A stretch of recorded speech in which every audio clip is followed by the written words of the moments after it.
All right, good afternoon. I have 10 minutes after 4 o'clock or 16:10, so we're a little bit behind here. But the next talk coming up is exploring the myths and realities of academic research on hackers. And to present this, we have Thomas J. Holt, Ph.D., who is an assistant professor within the Department of Criminal Justice for the University of North Carolina at Charlotte. So let's get a big boo for Thomas Holt. Big round of applause.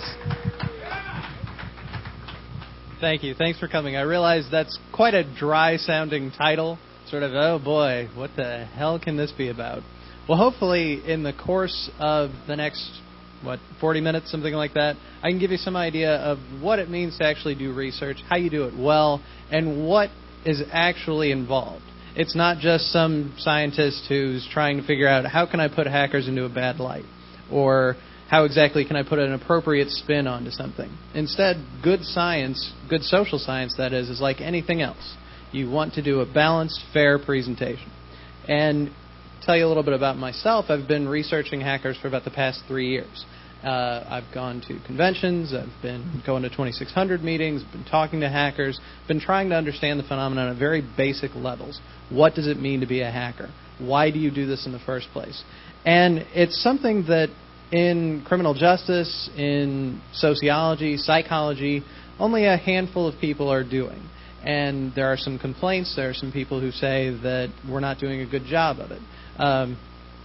Primarily, I think it's due in part to some of the complications that are already present. There's a lot of people who say, even within the hacker community, that the media doesn't do a good job of presenting hackers and hacking. There's a bias there for whatever reason. People, if you go to DEF CON, will be giving talks about how to talk to the media. What's the appropriate thing to say? Don't tell them about the exploits that you're involved in.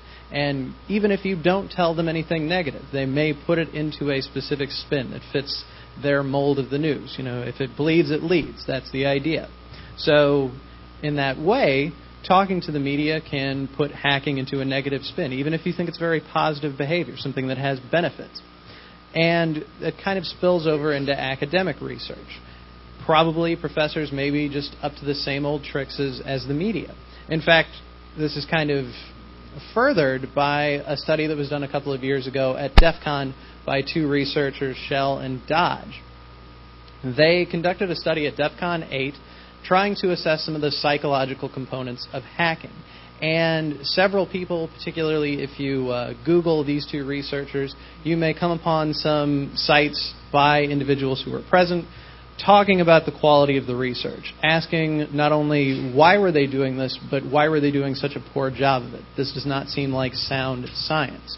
And to some extent they're right, but there are also some reasons as to why perhaps there were some issues at the outset, or why people thought they weren't doing a good job.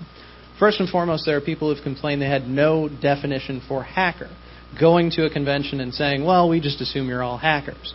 That's not really the right idea. And clearly you might catch a few hackers, but thinking that every single person in attendance will be is just false. Also, they've done something that was very, very questionable. They've given individuals who participated in the study the potential to get data back.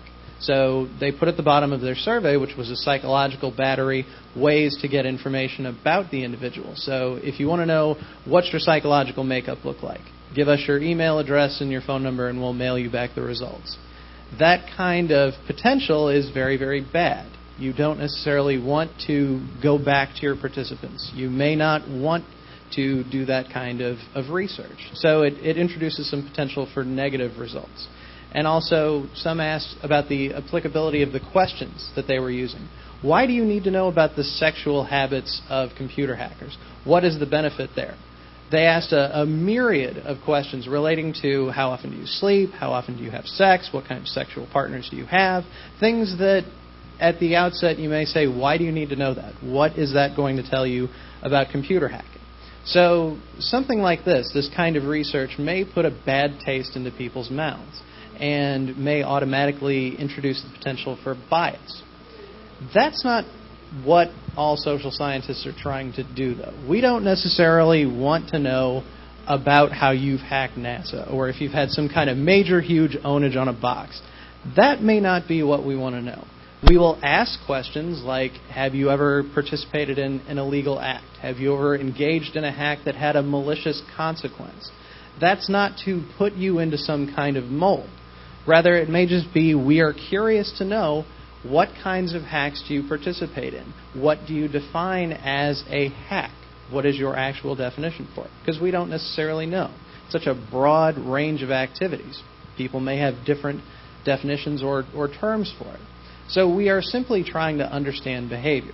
And in the course of doing so, we have to implement good strategies to collect data and to protect the data of individuals who participate. If you're providing sensitive information to someone, you'll want to know, how is it that you're maintaining this? Are you just leaving it on some computer somewhere? How exactly are you going about protecting the identities of your participants? So ideally, what you'll learn in the course of the next 20 minutes or 30 minutes is how we actually do this. And it's important for individuals like myself, sociologists, criminologists, to come to individuals who are interested in hacking, who may define themselves as a hacker, or even be involved in information security and use principles of hacking or hacking techniques to pen test or to build sound systems. Because they are such related behaviors, it's important for us. There's a lot we don't know about computer hacking. Some of our data is very old, some of the results are dated, and as a consequence, we have a need to understand a lot of different issues. Like, what do hackers, what do individuals in computer security even, define as ethical and unethical computer use? Everybody probably has a fair use policy at their job. Maybe you even helped craft that language. Or you're dealing with end users who constantly violate that fair use policy and say, well, I didn't even know it was there. I don't know what that means. I'm not supposed to look at YouTube all day. So there are some potential issues there. And also, what kinds of gender issues are present? What kind of racial differences are present? A lot of this research was conducted in the 80s and in the mid-90s, and then there's some recent stuff as well. But thinking about the way that technology's evolved over time, it's possible that there are demographic shifts that we're going to see. It's not necessarily just going to be the white male in their teens or 20s who are from middle-class backgrounds. Things can change. And in terms of why you would even want to participate, what's the value if you consider yourself to be a computer hacker? To say, okay, fine, I'll get involved. I'll help you with your research. There's a number of different and very positive things that can result. First and foremost, you are the ones who can tell us about the behavior. We can make wild suppositions about what actually happens or make sort of stereotypical base suggestions, like every single hacker is a white male, which is clearly not necessarily the case. We need you all to tell us what happens. Also, I realize, yes, there are all white males in the room, but I know there's some people here who are not. There's also at least 1, 2, 3 women in the room, so that's a plus. Clearly it's not all male.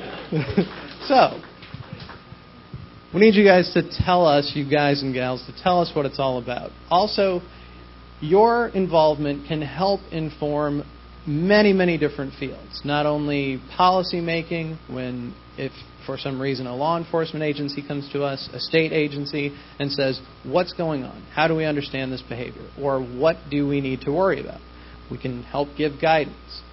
You all can help us understand the phenomenon of hacking to get past that stereotypical point of view of hacker equals bad. Most end users, when they hear that term, think, uh-oh, what's going to happen to my system? They don't actually get the full premise. If we can do sound research that gets out into the public domain, we may be able to change some of those perspectives. But it hinges upon your involvement. During this, you can learn a little bit about how social scientists actually do sound research. If you come from a computer science background or software and information systems, you probably have never had to sit through a social science research course. So this may be relatively new, may be exciting to you. And it just furthers the course of science generally, which is a very, very positive thing. Now, overall, there's a couple of different methods that social scientists use to actually collect data. If you come up with a research question, if you can get a hold of a population of individuals, you have to know what is it that you're going to ask. How do you actually go about doing it? There are qualitative and quantitative research methods that can be employed. And quantitative methods are simply like surveys. You have very pointed research questions with predetermined answers. If you've ever done a phone survey for some company or filled out some kind of product survey, you've done one of these things before. And the data itself is often numbers-based, so there are values assigned to each specific answer. And then there's qualitative research, where you ask very broad, open-ended questions. Typically, you're focusing on a very narrow size of a population, maybe 10, 20, 100 people. And in doing so, you maybe interview them. You ask very open-ended questions to get an understanding of what it means to them. So you don't have an already set answer.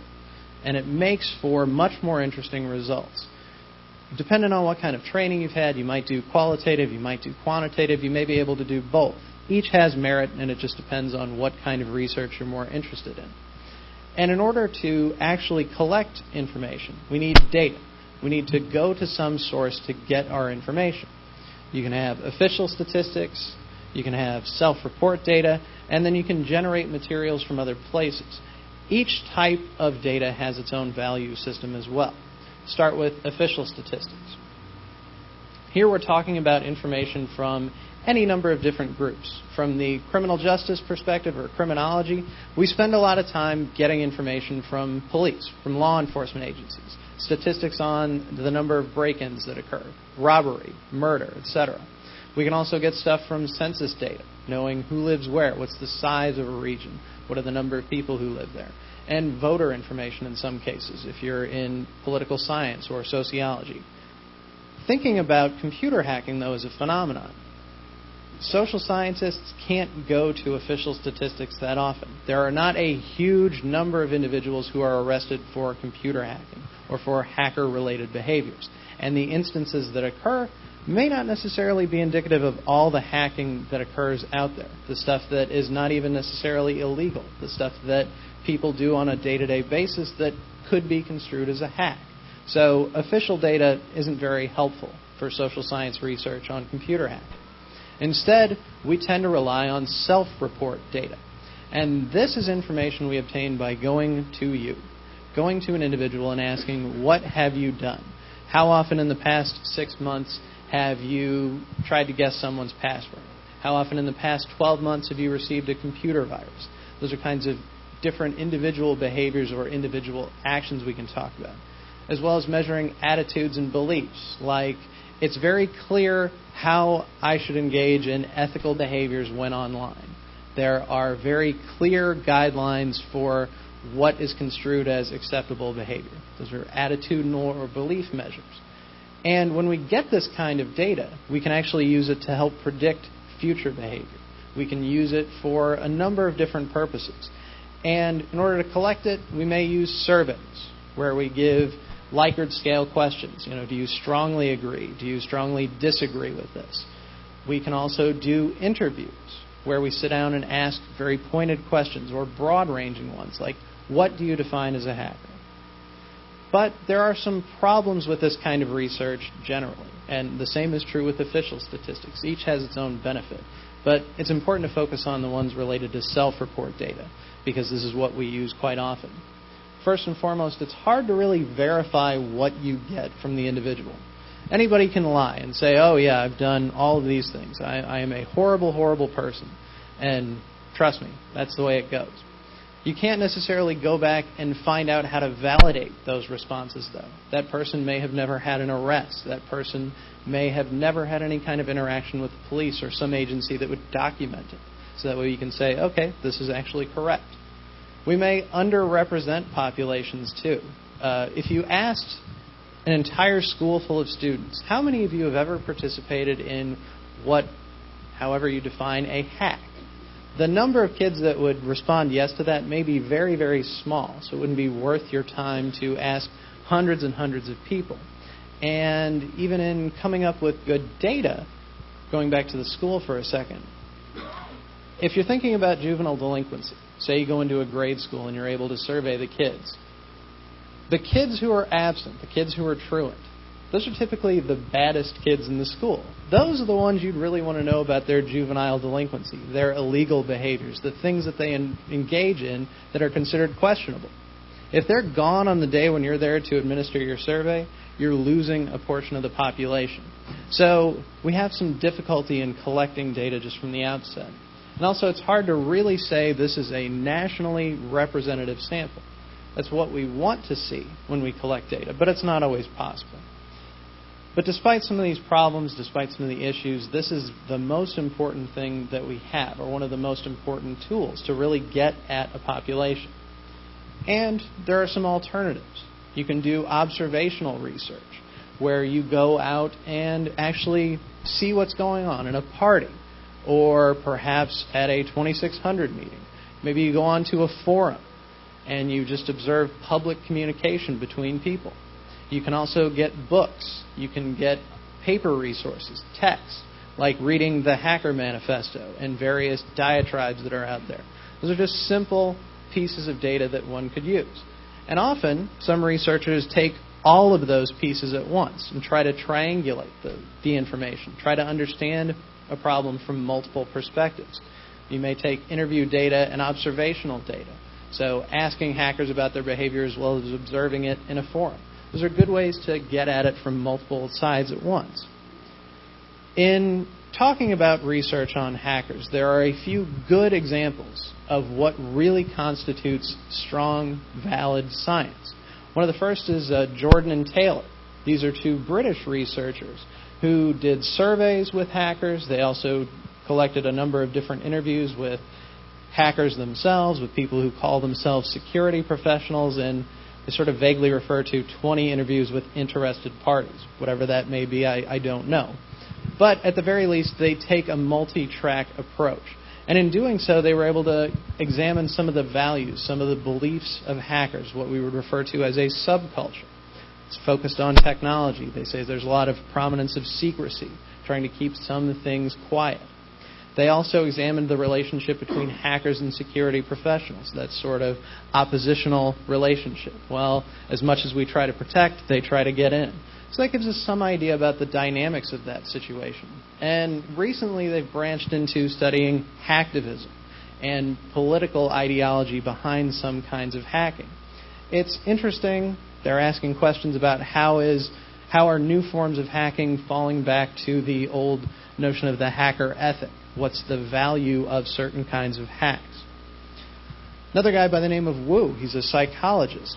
He's done some research looking at the psychological components of hacking, specifically how individuals perform a hack and what that does with their overall behavior. He put this up on hackerslab.com, had a number of people participate, 729 people. It's a big sample.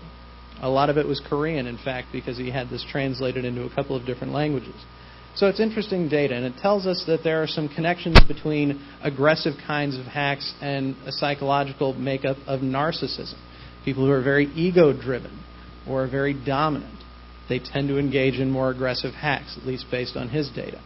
And he also suggests that there is some value of the intrinsic motivation of the hack. People who are creative, who want to explore, are much more likely to engage in these behaviors very often. And there's some connection between the challenge-skill balance. In other words, the harder a behavior is to do, the more likely a hacker is going to enjoy the hack if they can push their skills up to meet that challenge. Something's really hard, and you can actually complete it.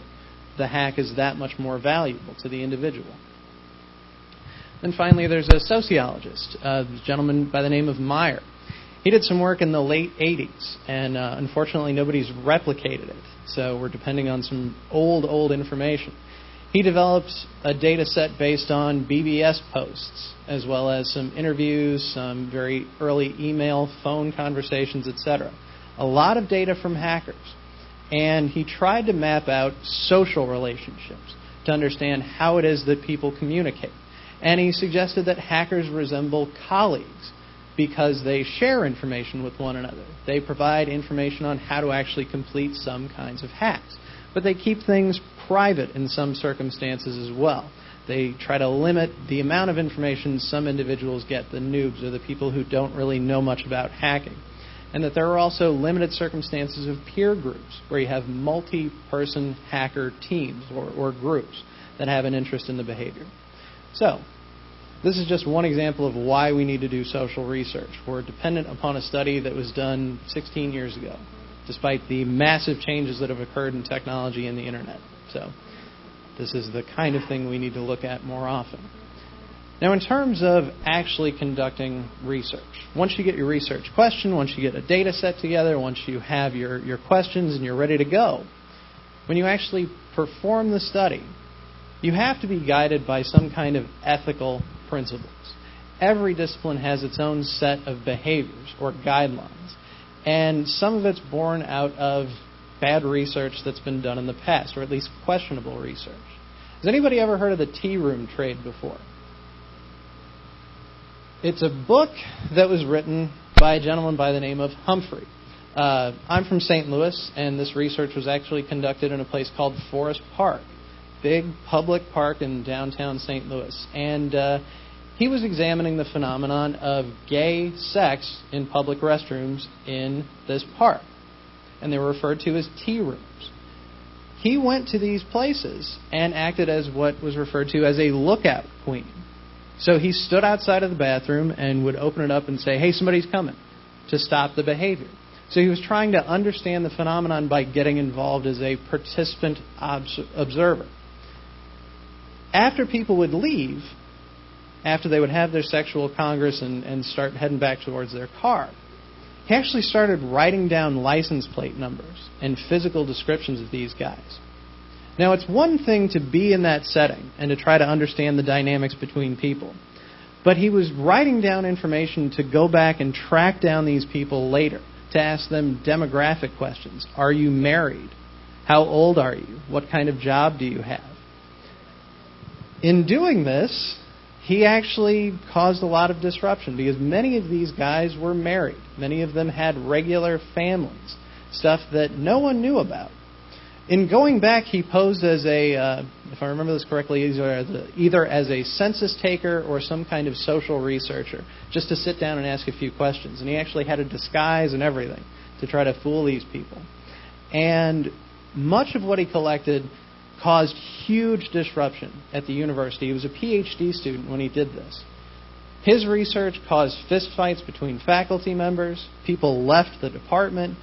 Huge scandal. And this quote is from a newspaper, and someone wrote about how they were so concerned about privacy. We don't bother to think about social scientists because they are trying to pry into our lives too. So let's understand what it is that they want to do. Let's be cautious about these social researchers as well.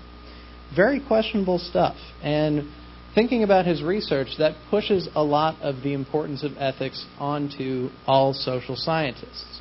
Most every kind of social science, be it sociology, psychology, etc., has its own guiding principles about how you're supposed to collect research and what you do with the findings. First and foremost, you're never supposed to distort whatever it is that you find. If you get information that hacking is all about just learning and applying creative fixes to technology, you shouldn't then go out and write a paper about all the malicious applications of hacking, because that's not what is present in your information. Also, you're not supposed to do any kind of harm to your participants.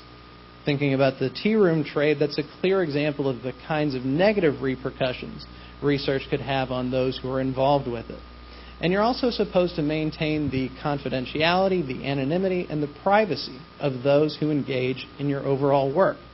And let me just go to my slide real quick so I can define each of those things exactly. Because anonymity and privacy and confidentiality have different meanings for the social science researcher. Anonymity refers to keeping someone's identity a secret. And even after data collection, you're not supposed to turn over your records. Any kind of linking information should not be available to say that, oh yeah, Joe Smith filled out survey number 452. And confidentiality refers to maintaining the information from access to anyone else, keeping all of it safe. So, why does this even matter? Why should social scientists go along with this kind of thing? Because we are legally obligated to, thanks to the National Research Act of 1974. Here they established rules and guidelines for ethical data collection and social science research. And it established boundaries for all kinds of institutions, be it hospitals, universities, and even think tanks. There are guidelines. And they created what are called institutional review boards. Institutional review boards are places where researchers have to vet all of their proposed research projects. The Institutional Review Board guarantees that you are going to use ethical principles in the course of your research. They're maintained by different offices at different places. They may be referred to by different names. Overall, though, IRBs are going to be present everywhere. They maintain research oversight. They can tell researchers what is appropriate and what is inappropriate. And they are there to make sure that research subjects' welfare are protected. In order to do that, say I come up with a study. I have to send it to the Institutional Review Board. They go through it with a very fine-tooth comb. I have to tell them exactly how I'm going to conduct the study, what I do with the data, how I actually store the data, be it paper copy or computer copy. Is it going to be behind some sort of locked door? Will it be password protected?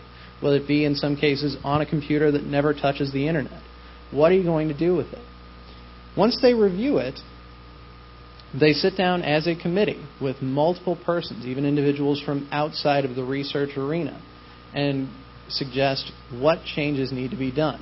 How can this study meet our ethical guidelines, if it does not already? They can reject your proposal outright and say, if you're not meeting our guidelines, you cannot do the research. And there are some circumstances where you don't have to go through this process. If you're collecting data that's publicly available, say there are materials online on a site that anyone can access at any time, that would not necessarily have to be reviewed. But for the sake of good ethics, you ideally would. What they can also do is receive reports from the researchers. So once you've collected all your data, they demand that you write a report to them saying, here's how it was collected, here's what happened, no harm was done to the participants. When you think about this from a medical context, you can imagine how taking certain drugs or potential surgeries or anything else could seriously impact the harm or the welfare of your participants. From the social science side, say you're doing some kind of study about anorexia or bulimia, and you're dealing with people who have had this disorder in the past. You may be concerned that your research is going to push them back into the behavior. Even the same is true with drug use or different kinds of substance problems. So you may have to report that to the IRB if you find out that someone has begun to drink, do drugs, or what have you. And they just want to make sure that everything was done in an ethical and legal perspective. They also demand that you receive informed consent. And informed consent is basically where you receive from your participants, from your potential participants, their agreement to engage in the research. They have to know what you're doing, why you're doing it, and what's going to happen with the information. Informed consent in some cases means the person that you ask to participate has to sign a document. In other instances, you may just say, here's the form, you can review it. Just so long as you say yes, that's all I need. Often a lot of the research I do goes without signed consent. Just simply oral verification, yes, I'm willing to participate. Here's the document if you'd like to review it. That's all that's needed. However, with kids, you have to have parental consent because kids are considered to be a protected group. They can't say, oh, sure, I'll get involved on their own because they don't have the overall knowledge to do so effectively. Now, say you have really, really huge concerns. Say you're collecting data about armed robbery and burglary from active burglars and armed robbers, people who are very concerned about their potential for arrest. Or if you're talking to active hackers, people who have maybe performed some malicious attacks and they're concerned, well, what's going to happen to me if I get involved? You can apply for something called a certificate of confidentiality. These are federal documents that protect all the information that you collect, and it keeps the researcher from being forced to turn over their data. There's a lot of information and news coming out right now about journalists who are being put into jail for not turning over sources. This is the kind of idea that applies to research. Say you're concerned that somebody who is involved in your study could be arrested. If you have a certificate of confidentiality, that cannot happen. Now, you have to apply for one of these.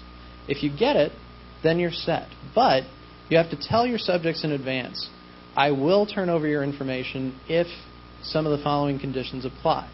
Say somebody says, I'm going to go home and I'm going to kill my wife tonight. Or, yeah, I've been beating my kids. Or I've been sexually molesting them. Or I'm planning on hacking my boss's computer next week because they're going to fire me. They're outsourcing my job. That's the kind of information that if it's an actual credible threat, you do have to turn over. You're obligated to do so because you may damage someone else's life. Someone else may go through physical harm as a result. So you do have to take some care about how you collect information and what you may have to turn over. Finally, let's say you think about it, a researcher comes to you and says, hey, would you participate in this study? They give you the informed consent document, seems okay, but you want to know what are they going to do with it. That was one of the things people asked Shell and Dodge at DEF CON. What are you going to do with all this research? What's the value of it? Who's going to publish something like this? In the social sciences, we have journals, we have books, and in some cases we just have more or less books for the popular public. In research journals, it's passed out to multiple researchers at different institutions who actually read your document and say, yeah, this is great, let's publish it. Or no, this doesn't quite fit our bill. These are very rigorous and require a lot of good science. There are peer-reviewed book chapters that are somewhat the same. They have slightly less high standards, but they're still a review process. And then there's just a book. If you write it, nobody's going to look at it. Doesn't matter what kind of information you present or what you've collected. Just so long as you write it and your contract goes through, you're fine. Shell and Dodge wound up writing a book from their data. I don't know if it's because of what they collected or if journals didn't want it or what have you. But a lot of people have asked, why is it just a book? What happened to your information? Also, say you participate and you want to know more about the study. The researcher can turn over general results to the population that was being studied. Think about if you conduct a sample at a university or a research project there. You can publish just a general piece of the findings. In hacker research, you could post your data or your results onto a forum or a web page or go to a con like this and present it. So you have some options to find out what actually has happened with the information you've provided. But you want to make sure that your researcher has done a couple of things. In quantitative studies, they will aggregate the information, so you can't identify a single individual. They'll just be general race and other categories. In qualitative data, you want to see some information aggregated or at least some kind of nickname used. It's not actually John Smith, it's now Joe Blow 89 or something like that. Some way to keep their actual identity out of the public. And the ethical concerns of the researcher should push the findings. Myself and a colleague were talking about doing a paper on gun violence. Unfortunately, she is such a huge gun nut that she is refusing to do it because she knows if the results went against her overall beliefs about gun use, that she wouldn't publish it. She couldn't write something negative about owning a gun or anything else. So that's fine. We won't do it because she's smart enough to know at the outset, I can't meet our ethical concerns. So, wrap it up. When should you participate in research? When the person seems reliable. When they actually tell you satisfactory answers to your question. What are you going to do with this? Why are you doing it in the first place? When they have a sound reason for doing it. And when they can actually show you some kind of informed consent and some ethical guidelines that are in play, that they can maintain anonymity over data. Now, here's the punchline of all this. I'm currently conducting 2 different research projects looking at computer hacking and hackers generally. I have a qualitative study underway and a quantitative one. In terms of the qualitative study, I'm trying to do either face-to-face or email-based interviews with individuals who consider themselves to be a hacker or have engaged in what may be defined as a hack. It takes about 90 minutes of your time. It allows you to talk about what you think about hacking. I don't care if you've never done a malicious thing in your life, but you pen test every day. If that, to you, makes you a hacker, I would like to talk to you. This gives you an opportunity to talk about what you know and why you do it. This study has also been awarded a certificate of confidentiality, so that means that the information you provide is well protected. I'm also paying for your participation. It's just $10. I realize that's not much, but that's as little as I can actually pay out on my own. And $10 for any referral. So say you know someone who may be interested. If they complete a survey, you get $10 for every single one. Now, I'm also conducting a quantitative survey. I have an instrument that assesses a variety of different things. And I've conducted this at one other convention. I was able to get a little bit of data from it, but I'd like to do it here as well. It's a very quick survey, asks a lot of questions. The instrument itself is geared towards individuals who are interested in technology. You don't have to be a hacker to complete this. However, it does ask some questions about what could be construed as a hack and hacker. Specifically, do you view yourself as a hacker? If so, how do you define hack? I also have in there some attitudinal and some behavioral measures, so we can get a baseline. How many programming languages do you know? What do you think about ethical and non-ethical use? How do you use a computer generally? There's a few questions in there about self-control as well. From the criminal justice point of view, there's a lot of people who say that one's level of self-control is related to the kinds of behaviors you engage in. We have this notion, and it's been applied to a huge variety of behavior, but no one's applied it to computer crimes, or at least has done an excellent job in doing so. So the hope is to assess a little bit of this information. It's quick. It's completely anonymous. I ask very few demographic questions, save for age, race, and are you part-time or full-time employed. So simple questions. It takes about 15 minutes. I have small golf pencils that you can keep.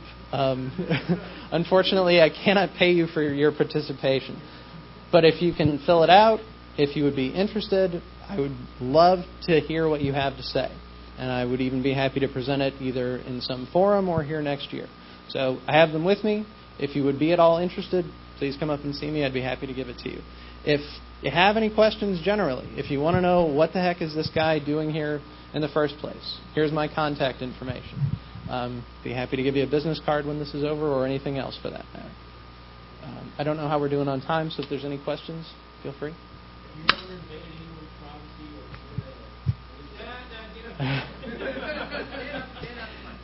No, I have not. He asked if I'd ever invaded someone's privacy or performed what could be construed as a malicious act. I don't think I have. At least I've never performed anything that could be construed as a hack. All right. Just get a mess with your sampling. Pass on it. Most of the research I've worked with is quantitative and works on existing data sets. One of the bigger issues we deal with is sorting the viable population for a study. You hinted at this question at the very first, and I want to know what you're working with. What is your working definition of a hacker? At the moment, with the quantitative study, there is no definition. The question is simply, do you consider yourself to be a hacker, yes or no? If so, how do you define it? So it's a way to assess an overall baseline measure of what is a hacker. If you check no, then that's fine. If 100 people do it and 5 people say they're a hacker, then the merits of the study are clear and present. The working definition with the qualitative study is a bit more broad. Do you have a long-standing interest in computers and technology? Have you engaged in a variety of different behaviors? Have you ever accessed a system with or without authorization from the owner, engaging in what could be construed as pen testing or otherwise unauthorized access? Have you ever engaged in war driving, phone phreaking, and then more generally, in the course of some research I'm doing, I've been looking at web forums. So hacker-based forums, it's sort of accepted that people who are here are at least interested in hacking. So those are the general working definitions. Thank you. It seems that trying to establish moral clarity with regard to the activities of hackers is a little misguided or maybe not implementable in the legal environment that hacking is taking place in, because it's predicated on the assumption that there is a moral right and wrong that went into the design and implementation of the environments in which they're hacking. And that doesn't seem to be the case at all to me. And also, Kevin Mitnick talks about gray hats and white hats, and so there's like It's my opinion that if someone's going to design a piece of software, release it to the public, and sell it to you, then that piece of software shouldn't allocate the resources you paid for in your computer to virus writers or shouldn't sell insecure software. Mm-hmm. Yeah, and that's some of the questions that are actually asked in that quantitative survey. What questions about fair use, what constitutes good software. If somebody makes a bad piece of software, then whatever results is the owner's fault, those kinds of questions. You're right, it is extremely hard to determine any kind of moral ground one way or the other. It's very, very complex when we talk about white hat, black hat, gray hat, all those things. In a lot of research in the social science, from the criminal justice point of view especially, we have a lot of problems like defining gangs. What is a gang in one place may not be a gang in another. And researchers even go back and forth about what constitutes a good definition. How do you identify someone as a gang member? Well, we use the baseline of, do you consider yourself to be a gang member? Are you involved in a gang? So I'm trying to apply some of those same principles, at least in this research, because a person may engage in behaviors that could be considered as a hack but not call themselves a hacker. So just trying to understand a little bit about that dynamic is the point of some of this as well. Are there any other questions? Yes, two questions. First, are you limiting the scope of your studies just to hacking within the computer security space, or are you also looking at hacking within some of the open source development R&D spaces, and that the term is used in both? Second question is, when asking questions about past illegal activities and things like that, do you ask questions about the time frame in which those were done? Because knowing this community well, having practically grown up in it, most of the people who are older will say no for almost all legal activities. But if you ask them 15 years ago, you're going to get yeses down the line. And I think that the difference between if you still get yeses versus not getting yeses over the course of 15 years or 10 years or 5 years is going to tell you a lot about that person. In particular, because there were a lot of illegal activities that were not serious at all when they were originally occurring, like a lot of the phone hacks, for instance. A lot of the stuff that was being done messing with the phone companies at the time was not serious. Now it would be very, very serious to turn around and do the equivalent things. So does your study address that and the scope of the hacker question? To answer the second question first, the qualitative study, yes, does ask specific questions about, so when was the first time you ever completed what you define as a hack? And then they'll tell me a little bit about the situation. I'll ask, how old were you? What year was it? To get some baseline about what period of time we're referring to. And yeah, it points to some real differences between older hackers and younger hackers, the beliefs about what constitutes a hack today being much different from what it was then, and now it's so much easier for people to complete malicious behavior, and that's not really what hacking was about back in the 80s or in the early 90s. So yeah, that's part of it. The quantitative study is not able to assess that. It's just asking basic questions about the past 6 months to 12 months. It's a very short frame area. And if you have someone who's a little older who would mark yes or mark no, then that's just part of the data itself. As far as the first question goes, it's open to anyone, whether you are into Linux, whether you are a computer security person, whether you just have a tertiary interest in hacking but you don't work in computer security. However, you have your own network at home, you constantly are playing around, you've made adjustments, you've engaged in what could be considered as a hack. So I try to be as inclusive as possible in all venues. Okay, great. Thank you very much. Again, if you're interested, please come up.